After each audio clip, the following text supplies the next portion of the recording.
Have you ever felt like you were made for more, but the world around you keeps telling you to be practical, to stay in line, to stop trying, or to stop dreaming? Because if you've ever felt like that, then this tiny little book might hit you right in the chest. Today on Shelf Aware, I'm talking about a strange little story that has sold millions of copies. It's frustrated some readers while inspiring others, and it's haunted people for decades. This is Richard Bach's Jonathan Livingston Seagull. It's not complicated, but it is the kind of book that can quietly rearrange the furniture in your mind. So let's talk about what it is, what it means, and why people either love it or roll their eyes when they hear the title, and what you can actually take from it.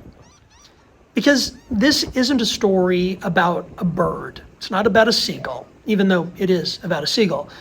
It's about the hunger to become who you really are, maybe even who you were meant to be. So what is Jonathan Livingston Seagull? Well, it's a short allegorical story, almost a parable, about a seagull named Jonathan who is not satisfied with normal seagull lifestyles. Most seagulls are focused on food, right? Jonathan is focused on flight, and not just flying to get somewhere, not flying to survive, but flying as art, as mastery, as freedom, as identity. And other seagulls, they think he's weird. They don't admire him. Frankly, they're embarrassed by him. And eventually they basically say, stop being different or you're out. So Jonathan is exiled. And that's where the book really begins. So right now, some people are going to hear this and they're going to think, okay, it's an inspirational bird story. And yeah, and this book absolutely has that vibe, but here's what makes it actually stick. Jonathan isn't just chasing success. He's chasing excellence. He's chasing truth. He's chasing the version of himself that nobody else can see yet. And I think that's why Jonathan Livingston Seagull still resonates so long after it was initially written. Because most of us know what it feels like to live inside of a flock. Maybe it's the flock of your family, or maybe it's your workplace flock, or your church flock, or your social media flock. Every flock has rules, spoken or unspoken. Don't make people uncomfortable. Don't stand out too much. Don't fail in public. Don't try harder than anybody else. Don't change the script, right? And you see, Jonathan is that person who says, that seagull who says, no. He doesn't say no out of rebellion. He says no out of calling. And that is dangerous. Because the moment you begin to pursue excellence, you automatically expose everyone around you who stopped. And people don't like being exposed. This is the central theme of the book. Jonathan believes that life is meant for growth, not for comfort, not for conformity, not merely survival, but growth. And there's a line in the book, one of the most famous ideas, that basically says, you are not limited by what you currently are. You are a learner, a becoming, a student of the sky. And Jonathan becomes obsessed with refining flight, speed, form, technique, courage, control, discipline. These are his watchwords. It's almost like watching someone fall in love with their own potential. He's loyal to the person he's becoming rather than the person that he used to be. And if you've ever been on a journey of self-improvement, whether it's fitness, writing, art, learning, faith, leadership, you name it, you know that moment. It's the moment when something in you wakes up and says, I can grow. I can change. You see, this book, it's about awakening. Now, the reality is, both for Jonathan and for us, that growth comes with a cost. And this book doesn't pretend that it doesn't. Jonathan is an outcast. He's shamed. He's told that he's wrong. And here's the part that really gets people. He doesn't argue about it. He doesn't start a seagull revolution. He leaves. And honestly, that's the hardest thing for many of us, because we want permission. We want applause. We want other people to approve of what we're doing, to validate our growth. But sometimes the only way you grow is by becoming willing to be misunderstood.